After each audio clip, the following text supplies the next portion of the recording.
Hello बच्चों, क्या हाल चाल। आई होप सभी लोग बढ़िया होंगे। तो मैं फैज़ान सर आपका स्वागत करता हूं आपके अपने यूट्यूब चैनल फैजू क्लासेस पर।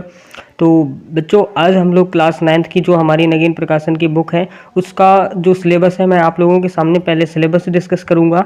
देन इसके बाद आपको हर चैप्टर की हर एक्सरसाइज का वीडियो रेगुलर मिलता रहेगा। तो आप लोग जो है ना, अगर नगीन प्रकाशन का सोल्यूशन देखना चाहते हैं तो आप लोग इस वीडियो को मिस मत करना, क्योंकि बिकॉज सबसे पहले हमें किसी भी सब्जेक्ट का सिलेबस समझना होता है कि आखिर हमें क्या क्या पढ़ना है, क्या क्या चीज़ें हमारे सिलेबस में है। सबसे पहले हम लोग सिलेबस डिस्कस करेंगे और सिलेबस के बाद हम लोग क्या करेंगे कि हर चैप्टर की जो एक्सरसाइज है सारी एक्सरसाइज को डिटेल में समझने की कोशिश करेंगे। मैं इस वीडियो में मैं आपको पहले सिलेबस बताऊंगा और इसके बाद सिलेबस डिस्कशन करने के बाद हम लोग कुछ बेसिक जो चीज़ें हैं जो इस अभ्यास में यूज में आएंगी हमारे पास पहली एक्सरसाइज के अंदर, उनके बारे में हम लोग डिटेल में चर्चा करेंगे। ठीक है, पहले हम लोग कक्षा 9 की नगीन प्रकाशन खत्म करेंगे, इसके बाद मनोहर भी सॉल्यूशन करवाऊंगा और इसके बाद मैं राजवी प्रकाशन भी करवा दूंगा आप लोगों को।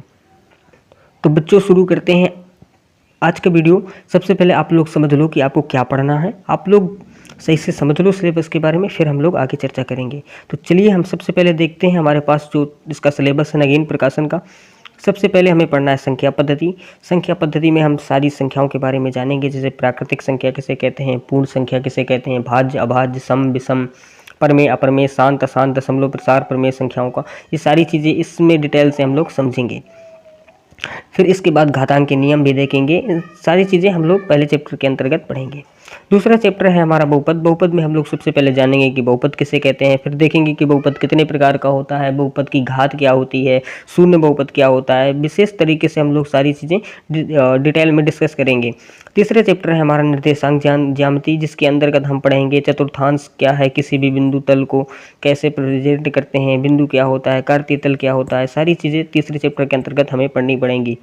और कक्षा 9 की जो हमारी मैथ है कक्षा 10 या फिर आगे वाली कक्षाओं में भी हमारी मदद करती है, इसलिए आप लोग इसको बहुत अच्छे से तैयार कर लीजिएगा ताकि आने वाली अगली कक्षाओं में आपको दिक्कत ना पड़े। चौथा चैप्टर है हमारा दो चरों वाले रैखिक समीकरण। ठीक है, समीकरण के बारे में समझेंगे, रैखिक समीकरण किसे कहते हैं उसके बारे में समझेंगे, दो चर अचर क्या होता है, दो चर क्या होते हैं, सारी चीज़ें मैं आपको डिटेल में पढ़ाऊँगा। आप लोग बिल्कुल भी निश्चिंत रहिए। छठवां चैप्टर है हमारा रेखाएं और कोण। रेखाएं किसे कहते हैं, रेखाखंड क्या होता है, कोण क्या होता है, कोण के प्रकार, त्रिभुज वगैरह सारी चीज़ें इसके अंतर्गत हम लोग पढ़ेंगे। फिर त्रिभुज के सातवां चैप्टर है हमारा त्रिभुज। त्रिभुज में हम लोग पढ़ेंगे सर्वांग त्रिभुज किसे कहते हैं, त्रिभुज का सही से नाम क्या कैसे लिखा जाता है, सारी चीज़ें इसके अंतर्गत हम लोग पढ़ेंगे। फिर आठवां चैप्टर है हमारा चतुर्भुज। चतुर्भुज के अंतर्गत हमें पढ़ना है विभिन्न प्रकार के चतुर्भुज, उत्तल बहुभुज, अवतल बहुभुज, सम बहुभुज, बहुभुज के सभी कोण का जोड़, सारी चीज़ें इसके अंतर्गत रहेंगी। 9वां चैप्टर है हमारा समांतर चतुर्भुज और त्रिभुजों के क्षेत्रफल। 10वां चैप्टर है व्रत।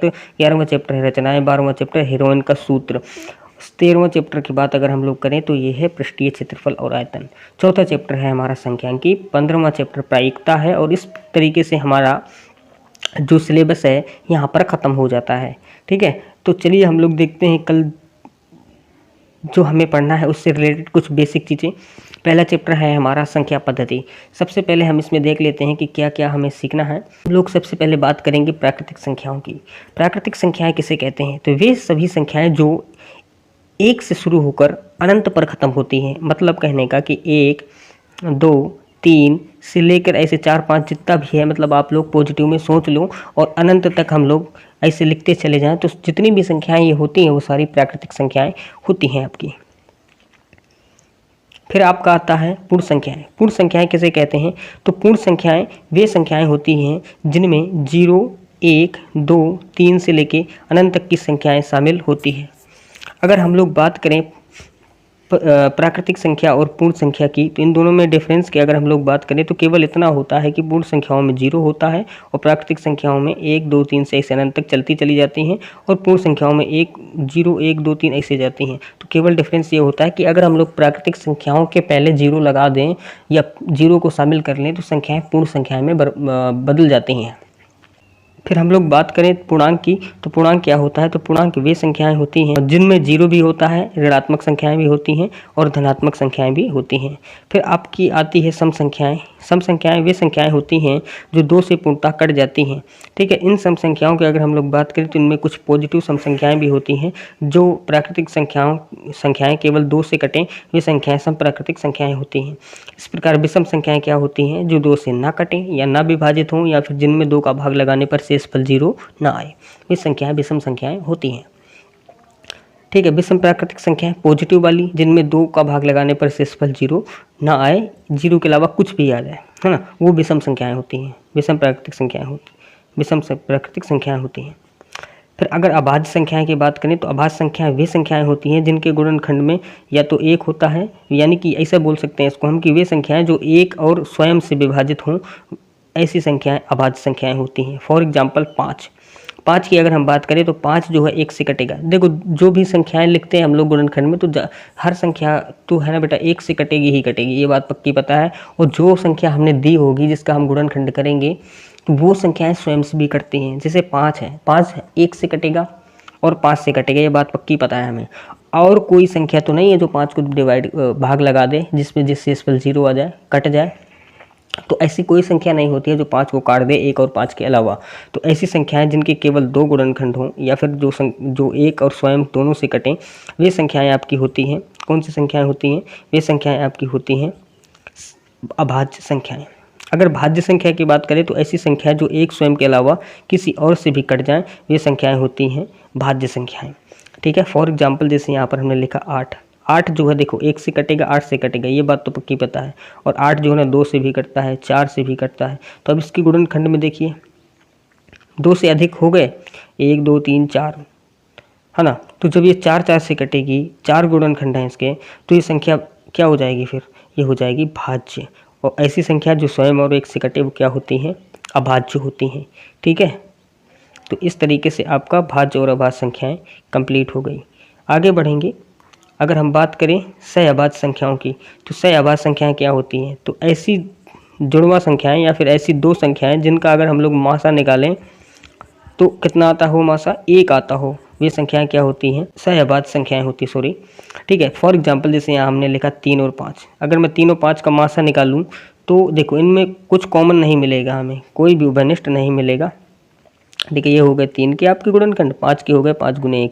इन दोनों में 1 के अलावा कोई कॉमन नहीं मिलेगा, एक ही है इन दोनों में एक जैसा, तो वही कॉमन होता है। अब जैसे इन दोनों में 1 मिल रहा है कॉमन, तो इसका मासा कितना हो जाएगा बेटा? 1 हो जाएगा। तो ऐसी संख्या जिनका मासा 1 हो, ऐसी जुड़वा संख्या जिनका मासा 1 हो, वो क्या होती हैं? सहभाज्य होती हैं। ठीक है, अगर 1 के अलावा कोई और कॉमन मिल जाता तो फिर 1 से ज़्यादा हो जाते ना, फिर एक भी हो जाता और फिर कोई और कॉमन मिलता तो वो हो जाता, तो फिर उनका मासा 1 रहता ही नहीं। तो जब मासा 1 रहेगा ही नहीं तो संख्या फिर सहभाज्य होगी ही नहीं। ठीक है, फिर अगर हम लोग बात करें आगे, तो आगे हमें पढ़ना है प्रमेय संख्या। प्रमेय संख्या क्या होती हैं? ऐसी संख्या जिन्हें हम अंश बटा हर या फिर p बटा q के रूप में लिख सकें, वे संख्याएं होती हैं प्रमेय संख्या। ठीक है, जहां हर जो होता है वो 0 नहीं होगा। हर मतलब नीचे वाला जो है ना 0 नहीं होगा, ये वाला। ऊपर वाला 0 हो जाए बात कोई दिक्कत वाली बात नहीं है, काम चलेगा। लेकिन नीचे वाला 0 हुआ तो फिर गड़बड़ हो जाएगा, वो संख्या अप्रमेय नहीं होगी। ठीक है, तो ऐसी संख्या जिनके अंश, जिन्हें हम अंश बटे हर के रूप में लिख सकें, और हर जो है ना 0 ना हो, बस भाई 0 के अलावा कुछ भी हो सकता है, कोई दिक्कत वाली बात नहीं है, लेकिन 0 नहीं होना चाहिए हर में। ठीक है, तो ऐसी संख्याएं होती हैं प्रमेय संख्याएं। ठीक है, तो इस तरीके का आपको जो बेसिक था इस चैप्टर 1 से रिलेटेड वो हम लोगों ने क्लियर कर लिया, और जो सिलेबस था वो भी हम लोगों ने डिस्कस कर लिया। अच्छा, इसकी PDF अगर किसी को चाहिए तो भाई मैं एक काम करता हूँ, मैं व्हाट्सएप पर एक व्हाट्सएप पर एक ग्रुप बना देता हूँ।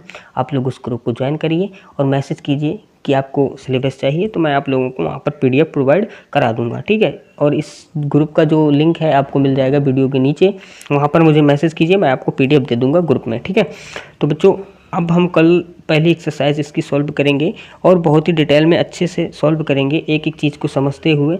ठीक है, तो आप लोग कंटिन्यू बने रहें, बीच में आप लोग भागे नहीं।